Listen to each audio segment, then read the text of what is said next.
वाह, जिंदगी एक नई पहल। दोस्तों, जीवन में धैर्य और लगन वो गुण हैं जिसको अपनाकर कोई भी साधारण से साधारण इंसान भी महान कार्य कर सकता है। सफलता पाने में ये सबसे जरूरी क्वालिटी है। आइए मैं आपको एक कहानी सुनाता हूं।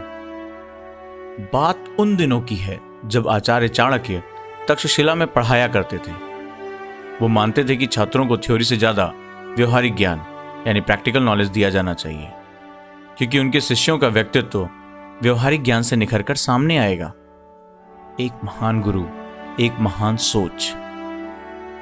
तो दोस्तों, कहानी में ट्विस्ट आता है। जब गुरुकुल में सेशन खत्म होने वाला था, छात्रों के अंतिम टेस्ट की बारी आ गई। इस अंतिम टेस्ट में आचार्य चाणक्य ने सभी छात्रों को बेत की टोकरियां दी और कहा, गुरुकुल की साफ सफाई के लिए पानी की आवश्यकता है। आप सभी छात्र इन टोकरियों में पानी भर के ले आएं।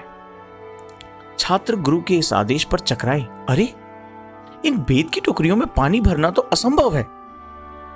परंतु गुरु के आदेश को टालने की हिम्मत किसी में न थी। उन्होंने नदी में पहुंचकर टोकरियों में पानी भरने का प्रयास किया, परंतु जैसे ही वो पानी भरते, टोकरी के छेदों से सारा पानी निकल जाता। अतः थक हार कर सभी छात्र खाली हाथ गुरुकुल को लौट गए, सिवाय एक छात्र के। ये छात्र जो नदी के किनारे रुक गया, उसे आचार्य चाणक्य में पूर्ण विश्वास था।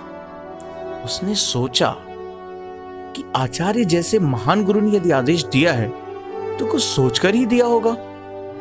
और वो पूरे धैर्य और लगन के साथ सुबह से शाम तक टोकरियों में पानी भरने का प्रयास करता रहा। आश्चर्य, बेत सुबह से शाम तक पानी में भरे रहने के कारण फूल जाती है और उसके छेद भर जाते हैं, और अंत में वह छात्र आचार्य के पास पानी से भरी टोकरी लेकर पहुंचता है। तब आचार्य सभी छात्रों से कहते हैं, मैंने आपको एक बहुत मुश्किल कार्य दिया था, जिसे केवल विवेक, धैर्य और निरंतर प्रयास से ही पूरा किया जा सकता था। अतः जब भी कोई कार्य असंभव प्रतीत हो तो धैर्य नहीं खोना चाहिए। निरंतर प्रयास करते रहिए, जीत आपकी होगी। दोस्तों, इसे अपना मूल मंत्र बनाइए।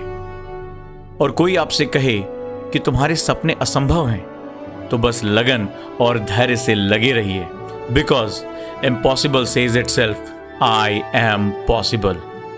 मैं आपका गाइड ओजांक ऐसी प्रेरणादायक कहानियों के साथ फिर हाजिर होऊंगा। नमस्कार।